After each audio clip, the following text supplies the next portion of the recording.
কালো মেঘের ঘটা। আমার ভাষাতে ভূত কি জানো? বনের দুলাল হাসি তার হতে দ্বারে ফিরিল স্মৃতি।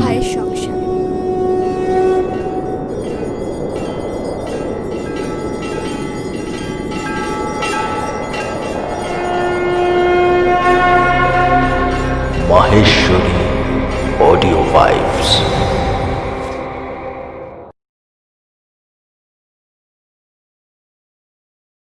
নমস্কার। বিশ্বকবি রবীন্দ্রনাথ ঠাকুরকে শ্রদ্ধা জ্ঞাপন করে মাহেশ্বরী অডিও ভাইবসের আজকের নিবেদন জীবিত ও মৃত। মানব জীবন ও তার সাথে জড়িয়ে থাকা নানা উত্থান পতনকে কেন্দ্র করে বিশ্বকবির এই ছোট গল্পটি নির্মিত। গল্পটি প্রথম প্রকাশিত হয় 1299 বঙ্গাব্দের শ্রাবণ মাসে। শুরু হতে চলেছে মাহেশ্বরী অডিও ভাইবসের এই বিশেষ নিবেদন জীবিত ও মৃত।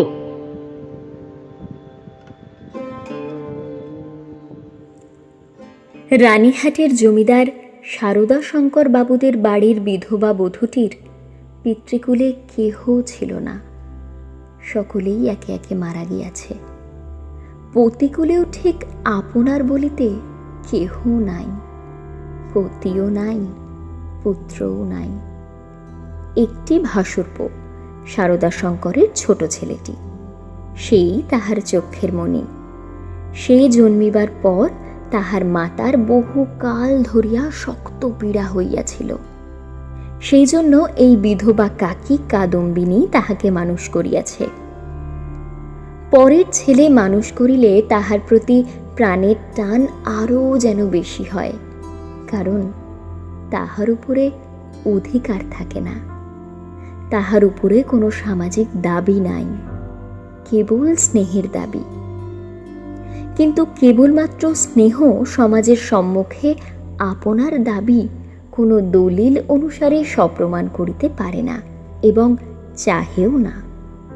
কেবল অনিশ্চিত প্রাণীর ধনটিকে দ্বিগুণ ব্যাকুলতার সহিত ভালোবাসে।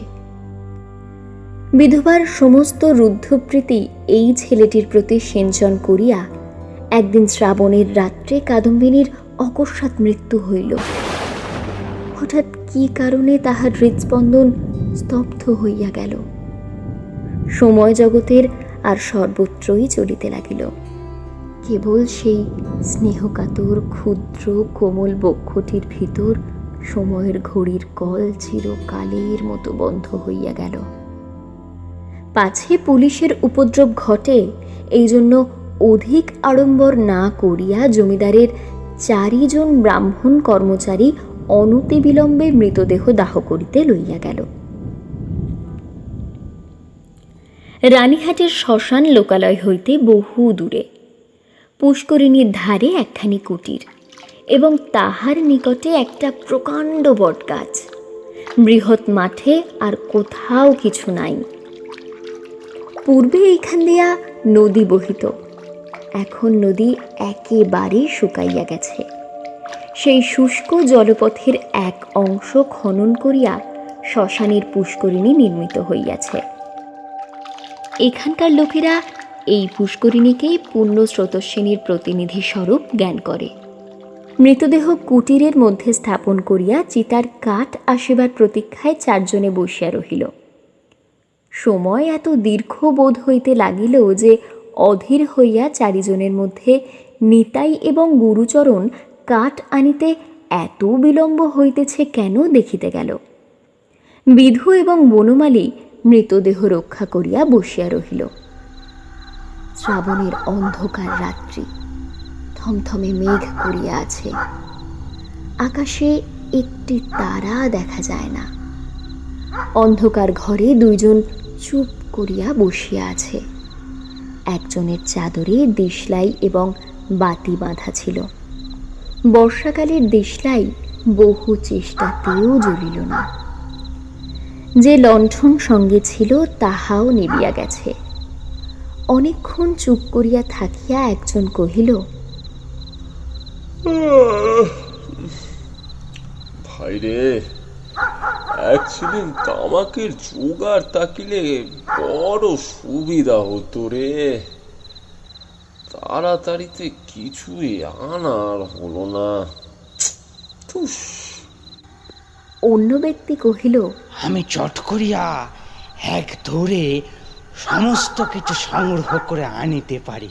হ্যাঁ মাইরি, হ্যাঁ? আর আর আমি বুঝি এখানে একলা একলা বসিয়া থাকিব? আবার কথাবার্তা বন্ধ হইয়া গেল। 5 মিনিটকে 1 ঘণ্টা বলিয়া মনে হইতে লাগিল। যাহারা কাঠ আনিতে গিয়াছিল তাহাদিগকে মনে মনে ইহারা গালি দিতে লাগিল। তাহারা যে দিব্য আরামে কোথাও বসিয়া গল্প করিতে করিতে তামাক খাইতেছে, এই সন্দেহে ক্রমশই তাহাদের মন ঘনীভূত হইয়া উঠিতে লাগিল। কোথাও কিছু শব্দ নাই, কেবল পুষ্করিণী তীর হইতে অবিরাম ঝিল্লি এবং ভেকের ডাক শোনা যাইতেছে। এমন সময় মনে হইল যেন খাটটা ঈষৎ নড়িল, যেন মৃতদেহ পাশ ফিরিয়া শুইল। বিধু এবং বনমালী রাম নাম জপিতে জপিতে কাঁপিতে লাগিল। হঠাৎ ঘরের মধ্যে একটা দীর্ঘশ্বাস শোনা গেল। বিধু এবং বনমালী এক মুহূর্তে ঘর হইতে লম্ফ দিয়া বাহির হইয়া গ্রামের অভিমুখে দৌড় দিল। প্রায় কোষ দেড়েক পথ গিয়া দেখিল তাহাদের অবশিষ্ট 2 সঙ্গী লণ্ঠন হাতে ফিরিয়া আসিতেছে। তাহারা বাস্তবিকই তামাক খাইতে গিয়াছিল, কাঠের কোনো খবর জানে না। তথাপি সংবাদ দিল গাছ কাটিয়া কাঠ ভাড়াইতেছে, অনতিবিলম্বে রওনা হইবে। তখন বিধু এবং বনমালী কুটিরের সমস্ত ঘটনা বর্ণনা করিল। নিতাই এবং গুরুচরণ অবিশ্বাস করিয়া উড়াইয়া দিল এবং কর্তব্য ত্যাগ করিয়া আসার জন্য অপর 2 জনের প্রতি অত্যন্ত রাগ করিয়া বিস্তর ভর্ৎসনা করিতে লাগিল। কাল বিলম্ব না করিয়া 4 জনেই শ্মশানে সেই কুটিরে গিয়া উপস্থিত হইল। ঘরে ঢুকিয়া দেখিল মৃতদেহ নাই, শূন্য খাট পড়িয়া আছে। পরস্পর মুখ চাহিয়া রইল। যদি শৃগালে লইয়া গিয়া থাকে, কিন্তু আচ্ছাদন বস্ত্রটি পর্যন্ত নাই। সন্ধান করিতে করিতে বাহিরে গিয়া দেখে কুটিরের দ্বারের কাছে খানিকটা কাদা জমিয়াছিল, তাহাতে স্ত্রীলোকের সদ্য এবং ক্ষুদ্র পদচিহ্ন। শারদাশঙ্কর সহজ লোক নহেন। তাহাকে এই ভূতের গল্প বলিলে হঠাৎ যে কোনো শুভ ফল পাওয়া যাইবে এমন সম্ভাবনা নাই। তখন 4 জনে বিস্তর পরামর্শ করিয়া স্থির করিল যে দাহকার্য সমাধা হইয়াছে, এরূপ খবর দেওয়াই ভালো। ভোরের দিকে যাহারা কাঠ লইয়া আসিল তাহারা সংবাদ পাইল বিলম্ব দেখিয়া পূর্বেই কার্য শেষ করা হইয়াছে। কুটিরের মধ্যে কাঠ সঞ্চিত ছিল। এ সম্বন্ধে কাহারও সহজে সন্দেহ উপস্থিত হইতে পারে না, কারণ মৃতদেহ এমন কিছু বহুমূল্যবান সম্পত্তি নহে যে কেহ ফাঁকি দিয়া চুরি করিয়া লইয়া যাইবে। সকলেই জানেন জীবনের যখন কোনো লক্ষণ পাওয়া যায় না, তখনও অনেক সময় জীবন প্রচ্ছন্নভাবে থাকে এবং সময় মতো পুনর্বার মৃতবৎ দেহে তাহার কার্য আরম্ভ হয়। কাদম্বিনীও মরে নাই। হঠাৎ কি কারণে তাহার জীবনের ক্রিয়া বন্ধ হইয়া গিয়াছিল। যখন সে সচেতন হইয়া উঠিল, দেখিল চতুর্দিকে নিবিড় অন্ধকার। চিরাভ্যাস মতো যেখানে শয়ন করিয়া থাকে, মনে হইল এটা সে জায়গা নহে। একেবারে ডাকিল, দিদি, দিদি। অন্ধকার ঘরে কেহ সাড়া দিল না। সভয়ে উঠিয়া বসিল। মনে পড়িল সেই মৃত্যুশয্যার কথা। সেই হঠাৎ বক্ষের কাছে একটি বেদনা, শ্বাসরোধের উপক্রম। তাহার বড় যা ঘরের কোণে বসিয়া একটি অগ্নিকুণ্ডের উপরে খোকার জন্য দুধ গরম করিতেছে। কাদম্বিনী আর দাঁড়াইতে না পারিয়া বিছানার উপর আছাড় খাইয়া পড়িল। রুদ্ধ কণ্ঠে কহিল, দিদি দিদি একবার একবার খোকাকে আনিয়ে দাও, আমার আমার প্রাণকে কেমন করিতেছে। তাহার পর সমস্ত কালো হইয়া আসিল, যেন একটি লেখা খাতার উপরে দোয়াত শুদ্ধ কালি গড়াইয়া পড়িল। কাদম্বিনীর সমস্ত স্মৃতি এবং চেতনা, বিশ্বগ্রন্থের সমস্ত অক্ষর এক মুহূর্তে একাকার হইয়া গেল। খোকা তাহাকে একবার শেষবারের মতন তাহার সেই সুমিষ্ঠ ভালোবাসার স্বরে কাকিমা বলিয়া ডাকিয়াছিল কিনা, তাহার অন্তত অজ্ঞাত মরণযাত্রার পথে চিরপরিচিত পৃথিবী হইতে এই শেষ স্নেহ পাথেয়টুকু সংগ্রহ করিয়া আনিয়াছিল কিনা বিধবার তাহাও মনে পড়ে না। প্রথমেই মনে হইল যমালয় বুঝি এইরূপ চিরনির্জন এবং চিরান্ধকার, সেখানে কিছুই দেখিবার নাই, শুনিবার নাই, কাজ করিবার নাই, কেবল চিরকাল এইরূপ জাগিয়া উঠিয়া বসিয়া থাকিতে হইবে। তাহার পর যখন মুক্ত দ্বার দিয়া হঠাৎ একটা ঠান্ডা বাতলার বাতাস দিল এবং বর্ষার ভেকের ডাক কানে প্রবেশ করিল, তখন এক মুহূর্তে তাহার এই স্বল্প জীবনের আশৈশব সমস্ত বর্ষার স্মৃতি ঘনীভূতভাবে তাহার মনে উদয় হইল এবং পৃথিবীর নিকট সংস্পর্শ সে অনুভব করিতে পারিল। একবার বিদ্যুৎ চমকিয়া উঠিল। সম্মুখে পুষ্করিণী, বটগাছ, বৃহৎ মাঠ এবং সুদূর তরুশ্রেণী এক পলকে চোখে পড়িল। মনে পড়িল মাঝে মাঝে পুণ্যতিথি উপলক্ষে এই পুষ্করিণীতে আসিয়া স্নান করিয়াছে, এবং মনে পড়িল সেই সময়ে এই শ্মশানে মৃতদেহ দেখিয়া মৃত্যুকে কি ভয়ানক মনে হইত। প্রথমেই মনে হইল বাড়ি ফিরিয়া যাইতে হইবে, কিন্তু তখনই ভাবিল আমি তো বাঁচিয়া নাই,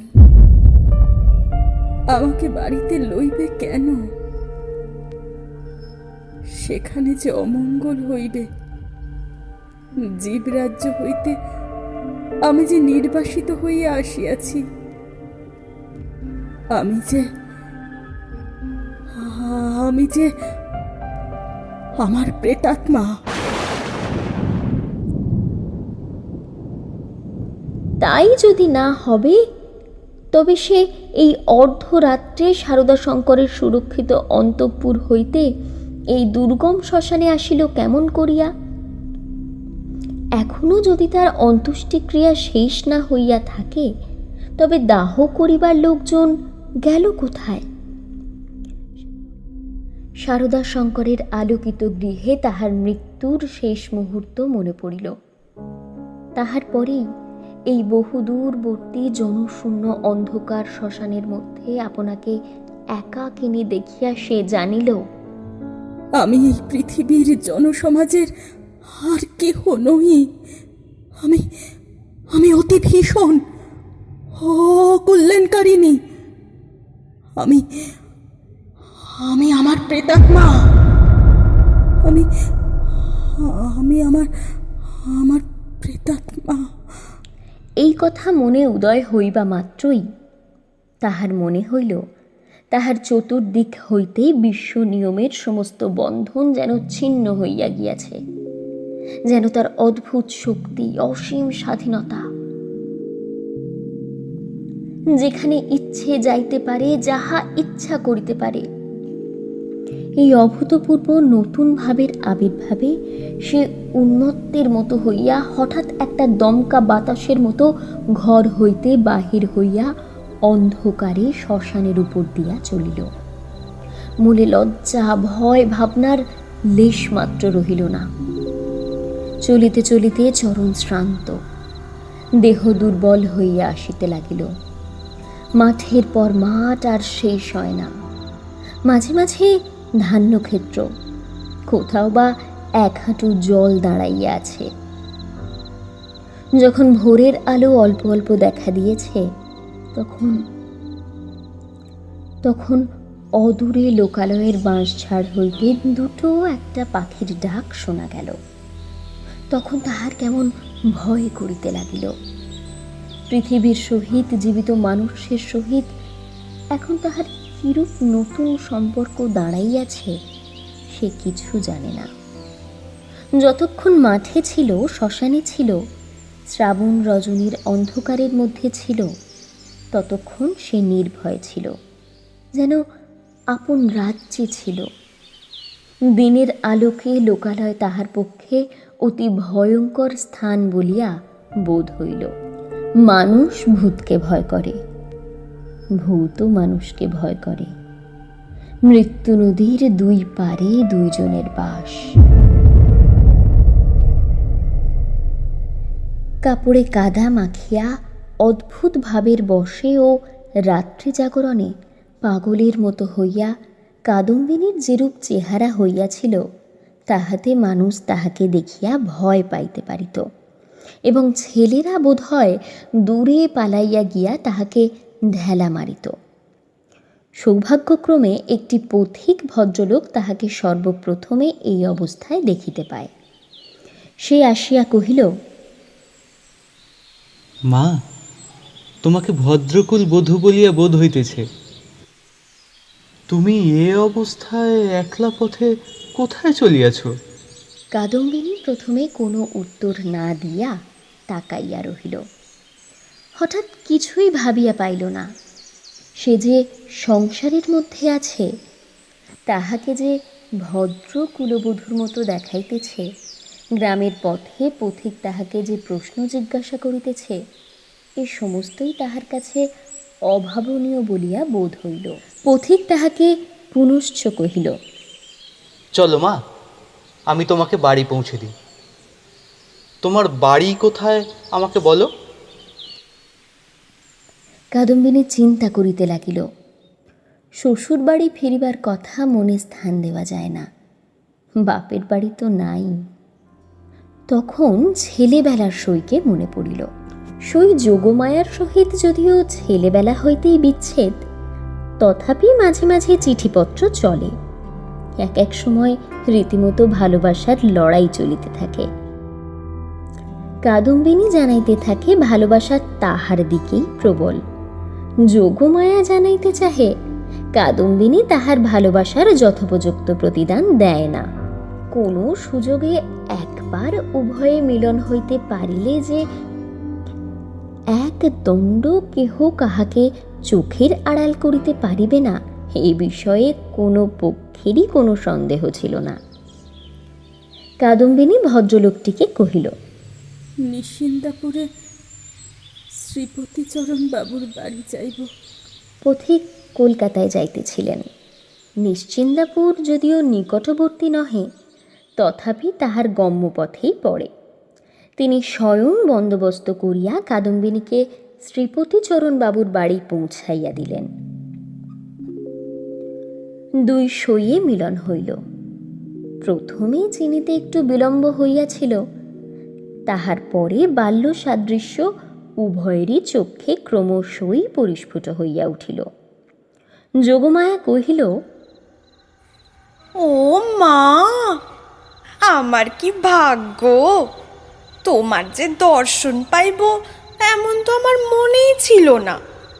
কিন্তু ভাই, তুমি কি করে আসিলে? তোমার শ্বশুরবাড়ির লোকেরা যে তোমাকে ছাড়িয়া দিল?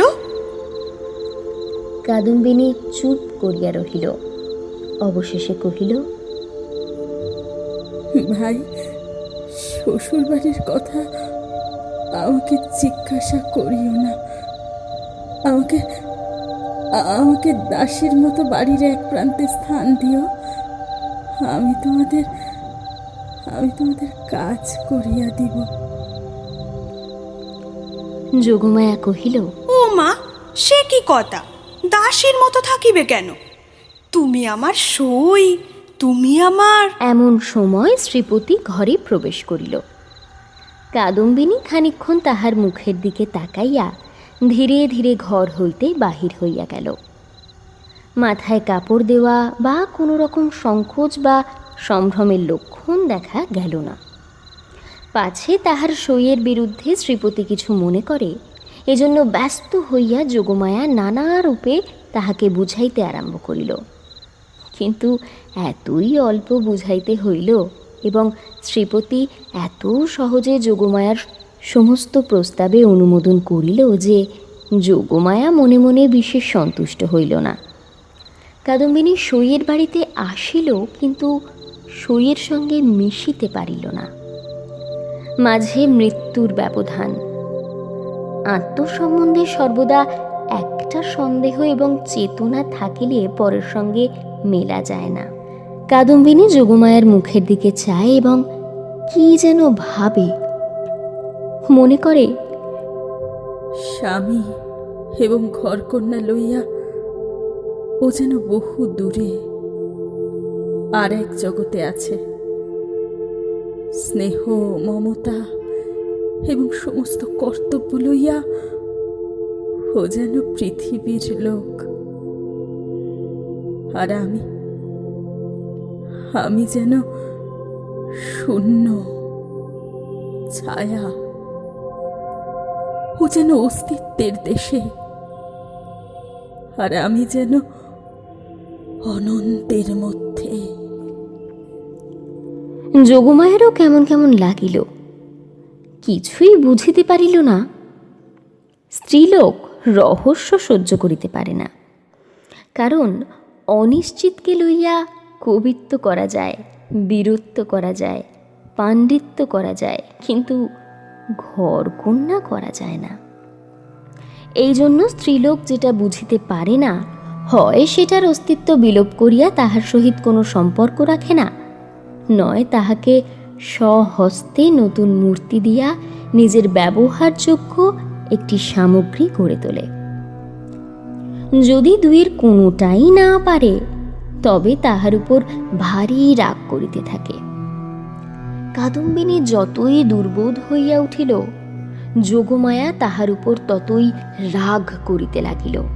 ভাবিল, এই কি উপদ্রব স্কন্ধের উপর চাপিল, আবার আর এক বিপদ। কাদম্বিনীর আপনাকে আপনিই ভয় করে। সে নিজের কাজ হইতে নিজে কিছুতেই পলাইতে পারে না। যাহাদের ভূতের ভয় আছে, তাহারা আপনার পশ্চাৎ দিগকে ভয় করে। যেখানে দৃষ্টি রাখিতে পারে না, সেইখানেই ভয়। কিন্তু কাদম্বিনীর আপনার মধ্যেই সর্বাপেক্ষা বেশি ভয়, বাহিরে তাহার ভয় নাই। এই জন্য বিজন দ্বীপ্রহরে সে একা ঘরে একদিন চিৎকার করিয়া উঠিত এবং সন্ধ্যাবেলায় দীপালোকে আপনার ছায়া দেখিলে তাহার গা ছমছম করিতে থাকিত। তাহার এই ভয় দেখিয়া বাড়ি শুদ্ধ লোকের মনে কেমন একটা ভয় জন্মিয়া গেল। চাকরদাসীরা এবং যোগমায়াও যখন তখন যেখানে সেখানে ভূত দেখিতে আরম্ভ করিল। একদিন এমন হইল, কাদম্বিনী অর্ধরাত্রে আপন শয়নগৃহ হইতে কাঁদিয়া বাহির হইয়া একেবারে যোগমায়ার গৃহদ্বারে আসিল। কহিল, দিদি দিদি, তোমার দুটি পায়ে পড়ে গো দিদি, আমাকে একলা ফেলিয়া রাখিও না, আমাকে একলা ফেলিয়া রাখিও না দিদি। যোগমায়ার যেমন ভয়ও পাইল, তেমনি রাগও হইল। ইচ্ছা করিল তদণ্ডেই কাদম্বিনীকে দূর করিয়া দেয়। দয়া পরবশ শ্রীপতি অনেক চেষ্টায় তাহাকে ঠান্ডা করিয়া পার্শ্ববর্তী গৃহে স্থান দিল। পরদিন অসময়ে অন্তঃপুরে শ্রীপতির তলব হইল। যোগমায়া তাহাকে অকস্মাৎ ভর্ৎসনা করিতে আরম্ভ করিল। হ্যাঁ গা, তুমি কেমন দাঁড়ালো? একজন মেয়ে মানুষ, সে আপন শ্বশুরঘর ছাড়িয়া তোমার ঘরে আসিয়া অধিষ্ঠান হইল, মাসখানেক হইয়া গেল, তবু যাইবার নাম করে না। আর তোমার মুখে যে একটি আপত্তি মাত্র শুনি না। তোমার মনের ভাবটা কি বুঝাইয়া বলো দেখি। তোমরা পুরুষ মানুষ এমনি জাতি বটে। বাস্তবিক সাধারণ স্ত্রী জাতির পরে পুরুষ মানুষের একটা নির্বিচার পক্ষপাত আছে, এবং সেজন্য স্ত্রী লোকেরাই তাহাদিগকে অধিক অপরাধী করে। নিঃসহায় অথচ সুন্দরী কাদম্বিনীর প্রতি শ্রীপতির করুণা যে যথোচিত মাত্রার চেয়ে কিঞ্চিত অধিক ছিল, তাহার বিরুদ্ধে তিনি যোগমায়ার গার্হস্থ্যস্পর্শপূর্বক শপথ করিতে উদ্যত হইলেও তাহার ব্যবহারে তাহার প্রমাণ পাওয়া যাইত। তিনি মনে করিতেন, নিশ্চয় শ্বশুরবাড়ির লোকেরা এই পুত্রহীনা বিধবার প্রতি অন্যায় অত্যাচার করিত, তাই নিতান্ত সহ্য করিতে না পারিয়া পলাইয়া কাদম্বিনী আমার আশ্রয় লইয়াছে। যখন ইহার বাপ মা কেহই নাই, তখন আমি ইহাকে কি করিয়া ত্যাগ করি? এই বলিয়া তিনি কোনরূপ সন্ধান লইতে ক্ষান্ত ছিলেন, এবং কাদম্বিনীকেও এই অপ্রীতিকর বিষয়ে প্রশ্ন করিয়া ব্যথিত করিতে তাহার প্রবৃত্তি হইত না। তখন তাহার স্ত্রী তাহার অসাড় কর্তব্য বুদ্ধিতে নানা প্রকার আঘাত দিতে লাগিল। কাদম্বিনীর শ্বশুরবাড়িতে খবর দেওয়া যে তাহার গৃহের শান্তি রক্ষার পক্ষে একান্ত আবশ্যক, তাহা তিনি বেশ বুঝিতে পারিলেন। অবশেষে স্থির করিলেন, হঠাৎ চিঠি লিখিয়া বসিলে ভালো ফল নাও হইতে পারে, অতএব রানীহাটে তিনি নিজে গিয়া সন্ধান লইয়া যাহা কর্তব্য স্থির করিবেন। শ্রীপতি তো গেলেন। এদিকে যোগমায়া আসিয়া কাদম্বিনীকে কহিল, সই, এখানে তোমার আর থাকা ভালো দেখাইতেছে না, লোকে বলবে কি? কাদম্বিনী গম্ভীরভাবে যোগমায়ার মুখের দিকে তাকাইয়া কহিল, লোকের সঙ্গে আমার সম্পর্ক কি? যোগমায়া কথা শুনিয়া অবাক হইয়া গেল। কিঞ্চিত রাগিয়া কহিল, তোমার না থাকে আমাদের তো আছে, আমরা পরের ঘরের বধূকে কি বলি আটক করিয়া রাখিব? কাদম্বিনী কহিল, আমার শ্বশুর ঘর কোথায়? যোগমায়া ভাবিল, মরণ পুরা কপালি বলে কি? কাদম্বিনী ধীরে ধীরে কহিল, আমি কি তোমাদের কেহ? আমি কি এই পৃথিবীর? তোমরা হাসিতেছ, কাঁদিতেছ, ভালোবাসিতেছ, সবাই সবাই আপন আপন লইয়া আছো। আমি তো কেবল চাহিয়া আছি। তোমরা মানুষ, আর আমি ছায়া। বুঝিতে পারি না ভগবান আমাকে তোমাদের এই সংসারের মাঝখানে কেন রাখিয়াছেন। তোমরাও ভয় করো, পাছে তোমাদের হাসি খেলার মধ্যে আমি অমঙ্গল আনি। আমিও বুঝিয়া উঠিতে পারি না তোমাদের সঙ্গে আমার কি সম্পর্ক। কিন্তু ঈশ্বর যখন আমাদের জন্য আর কোনো স্থান গড়িয়া রাখেন নাই, তখন কাজে কাজেই বন্ধন ছিঁড়িয়া যায়। তবু তোমাদের কাছেই ঘুরিয়া ঘুরিয়া বেড়াই। এমনই ভাবে চাহিয়া কথাগুলো বলিয়া গেল যে যোগমায়া কেমন একরকম করিয়া মোটের উপর একটা কি বুঝিতে পারিল, কিন্তু আসল কথাটা বুঝিল না, জবাবও দিতে পারিল না, দ্বিতীয়বার প্রশ্ন করিতেও পারিল না। অত্যন্ত ভারাগ্রস্ত গম্ভীরভাবে চলিয়া গেল।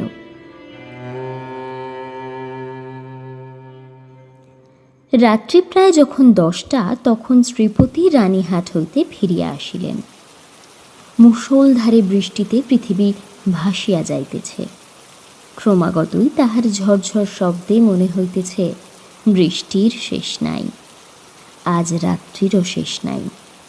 যোগমায়া জিজ্ঞাসা করিলেন, কি হইল?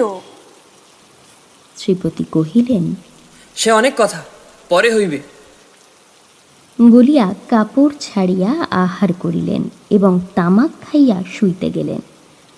ভাবটা অত্যন্ত চিন্তিত। যোগমায়া অনেকক্ষণ কৌতূহল দমন করিয়াছিলেন। শয্যায় প্রবেশ করিয়াই জিজ্ঞাসা করিলেন, কি শুনিলে বলো দেখি।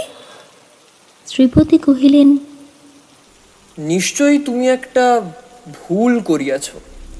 শুনিবা মাত্র যোগমায়া মনে মনে ঈষৎ রাগ করিলেন। ভুল মেয়েরা কখনোই করে না, যদি বা করে কোনো সুবুদ্ধি পুরুষের সেটা উল্লেখ করা কর্তব্য হয় না। নিজের ঘাড় পাতিয়া লইয়াই সযুক্তি। যোগমায়া কিঞ্চিত উষ্ণভাবে কহিলেন, কি রকম শুনি। শ্রীপতি কহিলেন, যে স্ত্রীলোকটিকে তোমার ঘরে স্থান দিয়াছ সে তোমার সই কাদম্বিনী নয়। এমনতর কথা শুনিলে সহজেই রাগ হইতে পারে, বিশেষত নিজের স্বামীর মুখে শুনিলে তো কথাই নাই। যোগমায়া কহিলেন,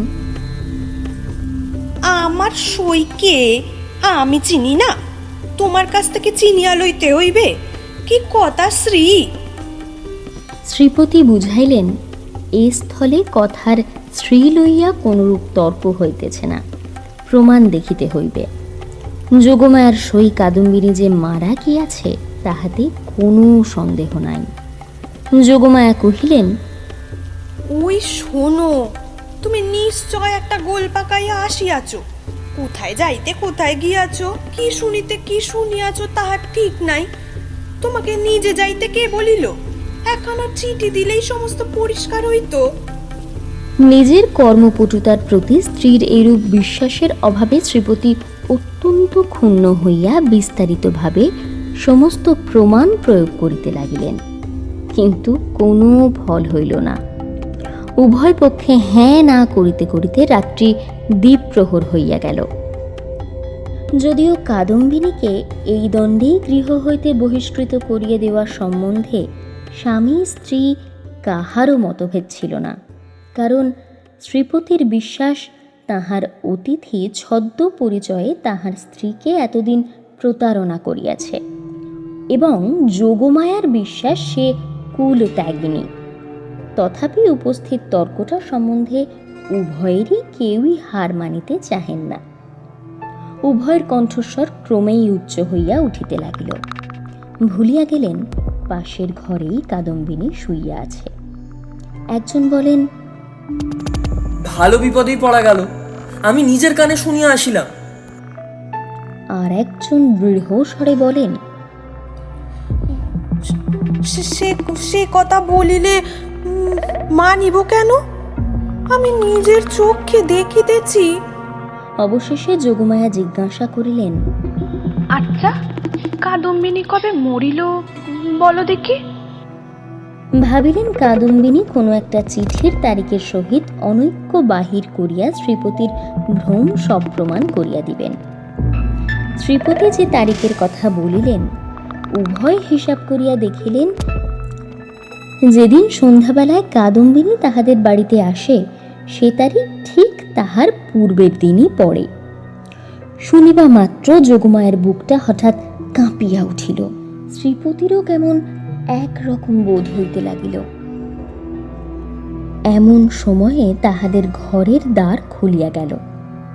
একটা বাদলার বাতাস আসিয়া প্রদীপটা ফস করিয়া নিবিয়া গেল। বাহিরের অন্ধকার প্রবেশ করিয়া এক মুহূর্তে সমস্ত ঘরটা আগা গোড়া ভরিয়া গেল। কাদম্বিনী একেবারে ঘরের ভিতর আসিয়া দাঁড়াইল। তখন রাত্রি 2:30 প্রহর হইয়া গিয়াছে। বাহিরে অবিশ্রাম বৃষ্টি পড়িতেছে। কাদম্বিনী কহিল, সই, আমি তোমার সেই কাদম্বিনী, কিন্তু এখন আমি আর বাঁচিয়া নাই, আমি মরিয়া আছি। যোগমায়া ভয়ে চিৎকার করিয়া উঠিল। শ্রীপতির বাক্য স্ফূর্তি হইল না। তীব্র কণ্ঠে চিৎকার করিয়া যেন এই গভীর বর্ষা নিশীতে সুপ্ত বিধাতাকে জাগ্রত করিবার জিজ্ঞাসা করিল। এই বলিয়া মূর্ছিত দম্পতিকে অন্ধকার ঘরে ফেলিয়া বিশ্বজগতে কাদম্বিনী আপনার স্থান খুঁজিতে গেল।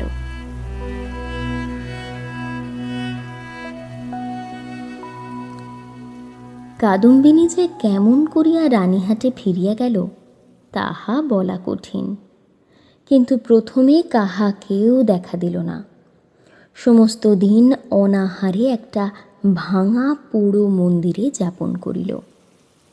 বর্ষার অকাল সন্ধ্যা যখন অত্যন্ত ঘন হইয়া আসিল এবং আসন্ন দুর্যোগের আশঙ্কায় গ্রামের লোকেরা ব্যস্ত হইয়া আপন আপন গৃহ আশ্রয় করিল, তখন কাদম্বিনী পথে বাহির হইল।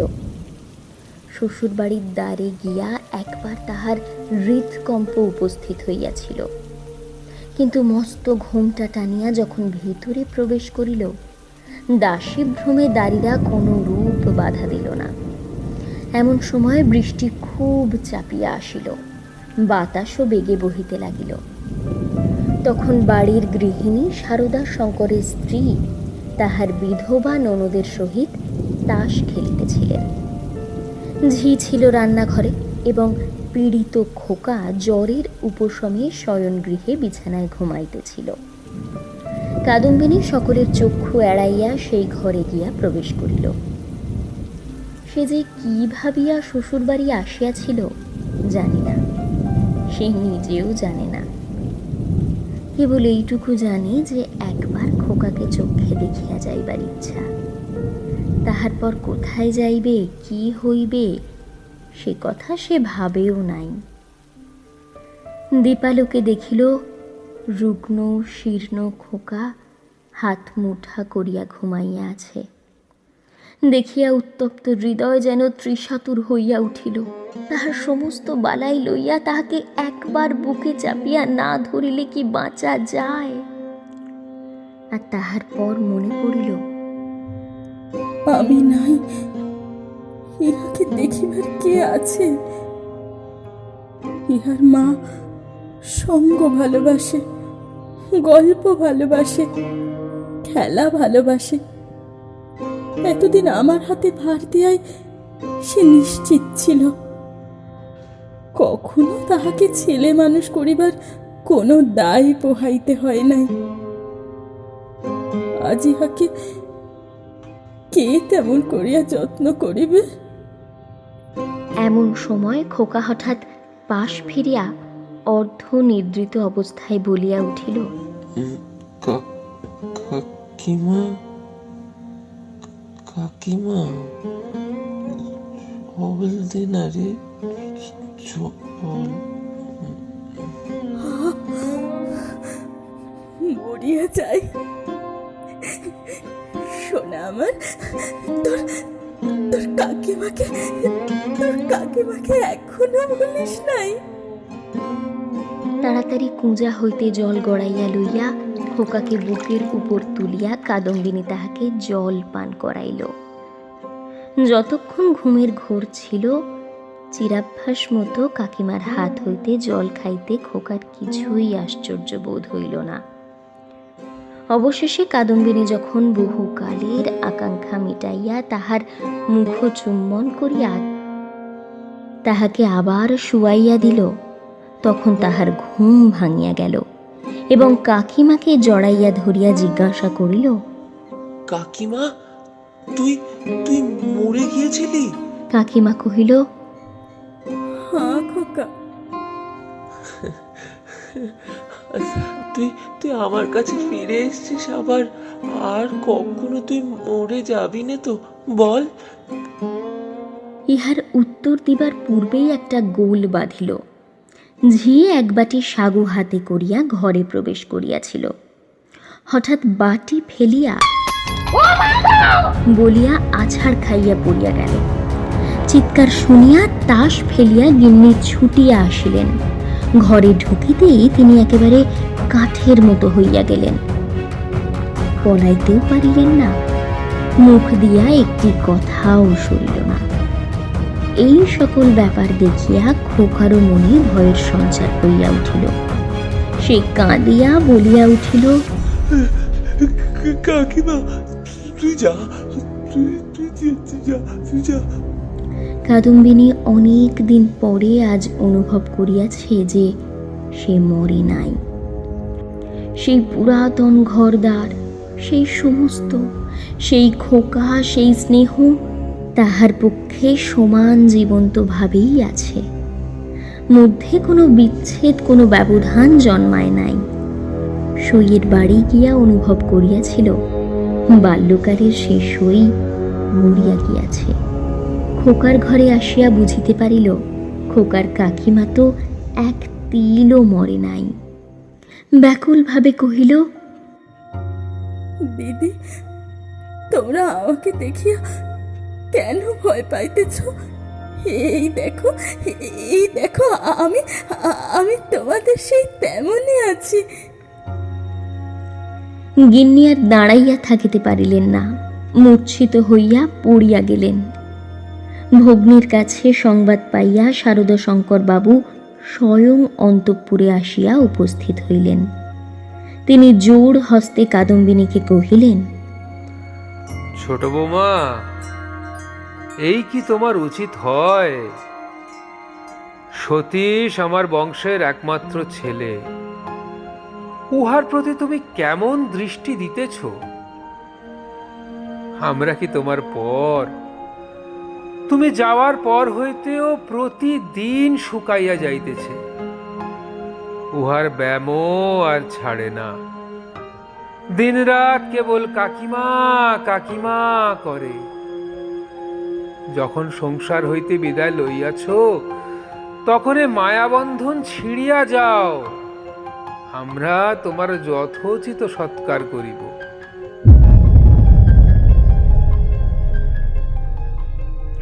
তখন কাদম্বিনী আর সহিতে পারিল না, তীব্র কণ্ঠে বলিয়া উঠিল, ওগো, ওগো, আমি মরি নাই গো,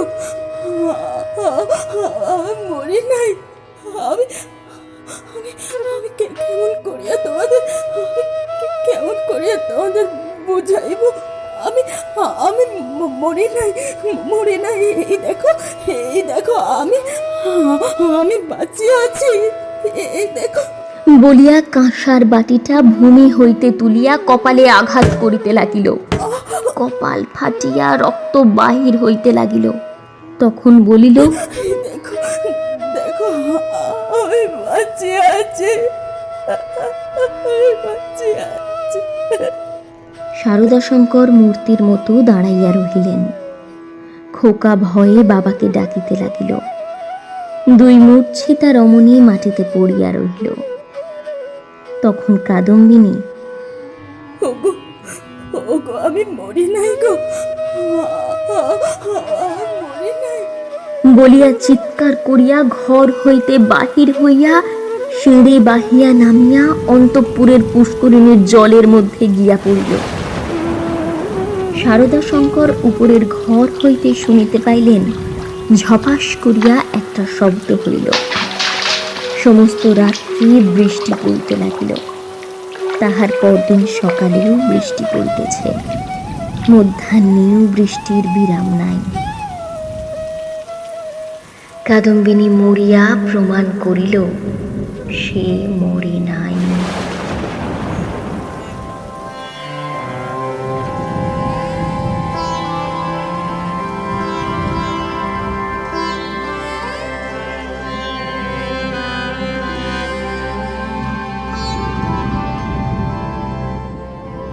শুনছিলেন মাহেশ্বরী অডিও ভাইবসের এ বিশেষ নিবেদন জীবিত ও মৃত। গল্প পাঠে নবনীতা ভট্টাচার্য, কাদম্বিনী সৌম্য বালিয়া, শারদাশঙ্কর দেবশ্রী দত্ত, যোগমায়া ঐন্দ্রিলা দাস, বিধু ও খোকা সুভাষিস সরকার, বনমালী তথাগত দাস, পোস্টার ডিজাইন শ্রেয়া বিশ্বাস, আবহ সঙ্গীত ও স্পেশাল এফেক্ট তথাগত দাস, বিশেষ যন্ত্রানুষঙ্গ অতনু চ্যাটার্জি, গল্পের সূত্রধার শিবা আচার্য, মূল ভাবনা ব্যবস্থাপনা অনির্বাণ আচার্য, পর্ব পরিচালনা মোনালি চ্যাটার্জি। ধন্যবাদ। সবাই ভালো থাকুন, সুস্থ থাকুন আর শুনতে থাকুন মাহেশ্বরী অডিও ভাইবস।